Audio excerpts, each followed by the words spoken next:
No man ever steps in the same river twice, for it is not the same river, and he is not the same man. Heraclitus, what is philosophy? Many would point to books, ideas, or historical schools of thought, but the truth runs deeper.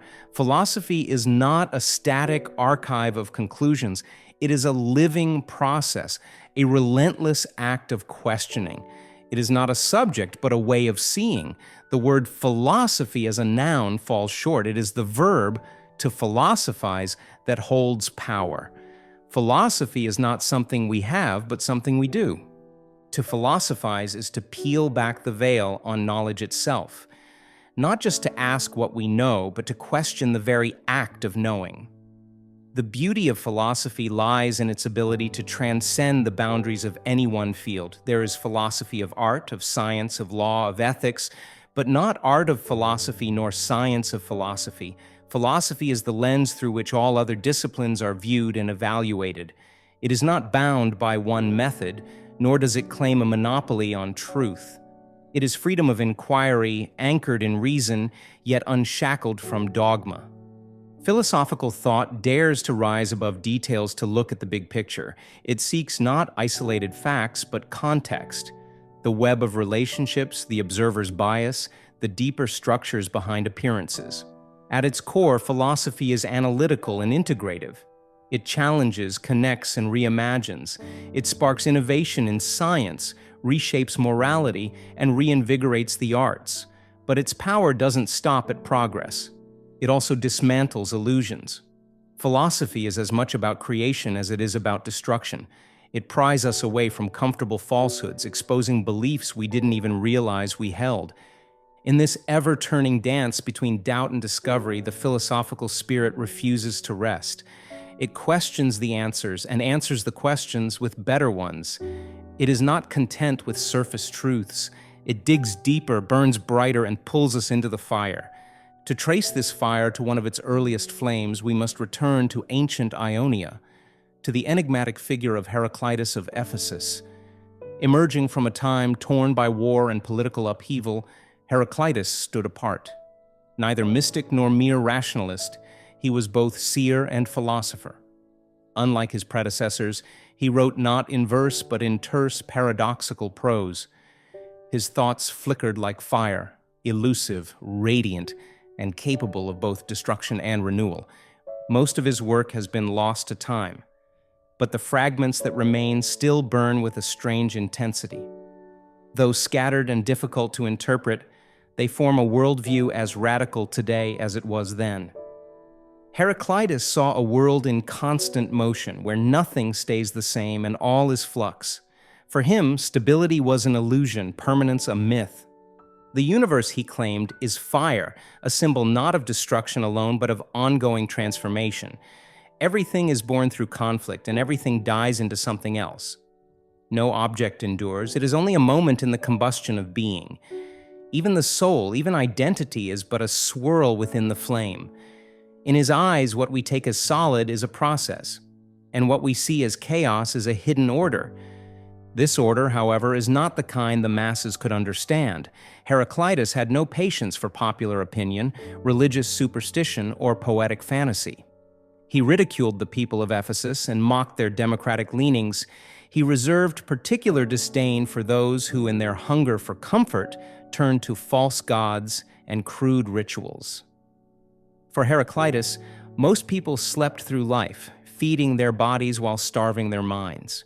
He condemned priests who barked prayers at statues like men shouting at walls. He derided Homer and Hesiod, whose myths misled more than they illuminated.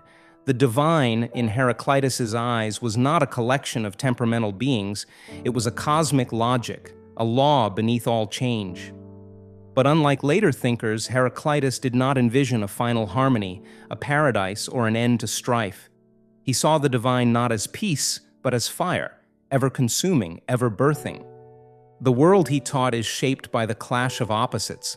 Harmony arises not from sameness, but from tension, as in the taut strings of a lyre or the bend of a bow. Day becomes night, war becomes peace, fullness becomes famine. Opposites are not enemies, they are phases of the same underlying unity. To understand this is to see past illusion. As he wrote, "From the strain of binding opposites comes harmony." True knowledge, Heraclitus insisted, is not inherited. It is not handed down by poets or priests. It comes from inner inquiry, from looking, listening, and seeing for oneself. Applicants for wisdom, he advised, should investigate within. This was not just advice. It was a rebellion against blind acceptance. It was a call to awaken. His philosophy was not merely intellectual, it was existential. He did not offer comfort or hope of salvation.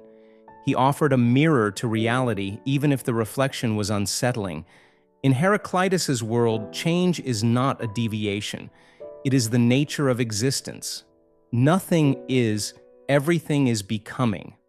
Life is a river that never stops flowing, and the self is a ripple within it. This perspective shattered the traditional Greek worldview. Before Heraclitus, the cosmos was seen as a divine structure, a kind of celestial theater. Life, death, the seasons, all were fixtures in a static world. Heraclitus flipped this script. The cosmos is not a building, it is a blaze. It does not stand still, it moves, it transforms.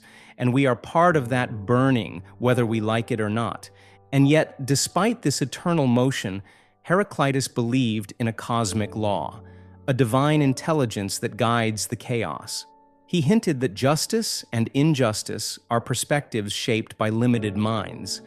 But from the vantage point of the cosmos, all things are just. Even war to him was a sacred force.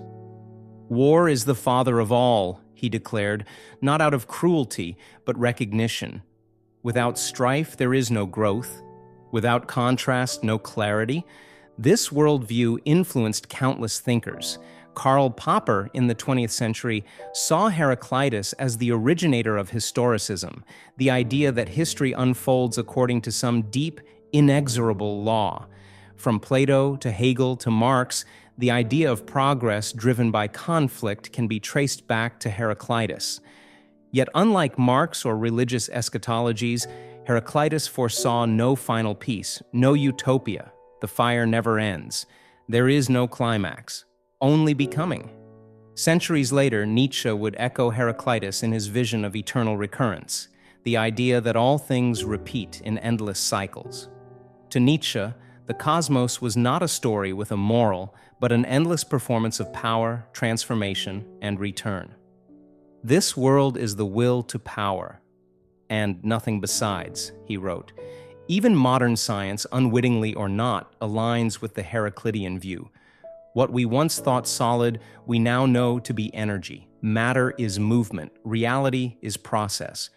Yet science clings to its own myths, laws, constants, and equations, attempts to hold still what forever flows. In contrast, Heraclitus embraced the torrent. He did not try to tame the fire. He walked into it. As the 21st century unfolds with its upheavals, uncertainties, and existential threats, Heraclitus feels more like a prophet than a relic. He reminds us that the ground beneath our feet is always shifting, that our longing for certainty blinds us to truth. Philosophy, as he practiced it, is not a comfort. It is a confrontation. Heraclitus held up the mirror and showed us what we are: flickers of flame, moments of motion, brief dances in the fire of existence. In doing so, he invites us not to resist the change, but to understand it, embrace it, and perhaps even find peace in the burning. Just as the river where I step is not the same and is, so I am as I am not. Thank you for watching. If you found something valuable in this, consider subscribing for more philosophical explorations that challenge the way you see the world.